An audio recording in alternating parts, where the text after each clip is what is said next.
chacun et chacune d'entre vous. Alors aujourd'hui, on est déjà heureux de se lever, sachant que pour la plupart d'entre nous, nous pourrons communier, et lundi déjà, et puis finalement après tous les jours de la semaine, tous les dimanches.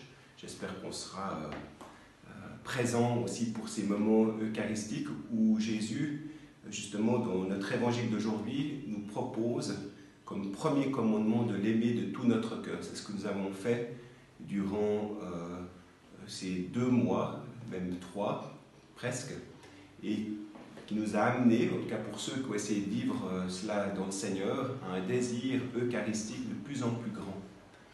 Et puis, le deuxième commandement, c'est l'amour du prochain. On va bientôt tous se retrouver.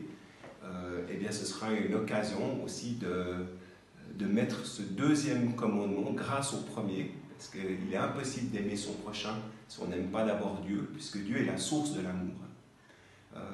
D'ailleurs, toute personne qui aime avec l'amour de Dieu. Même quelqu'un qui serait non-croyant, en tout cas, s'il le dit, quand il aime, c'est avec l'amour de Dieu. Peut-être sans le savoir, malheureusement, et malheureusement peut-être pour lui, c'est qu'il ne l'accueille pas dans sa plénitude.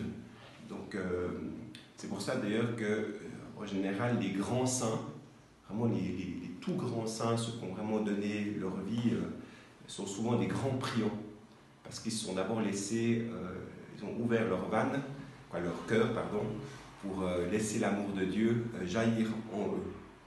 Alors, peut-être une dernière chose que j'aimerais peut-être souligner, c'est que Jésus nous invite justement à l'amour du prochain, et il dit qu'il est semblable au premier commandement, à l'amour de Dieu.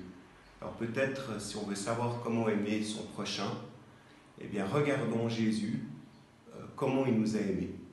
De nouveau, il faut toujours prendre les moments dans notre vie, les moments joyeux. Comment est-ce qu'on peut aimer dans les moments joyeux? Comment est-ce qu'on peut aimer aussi dans les moments douloureux, sur la croix? Rappelez-vous Jésus sur la croix, comment est-ce qu'il nous a aimés,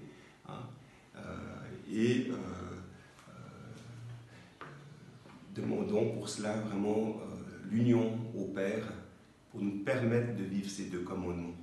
Amen.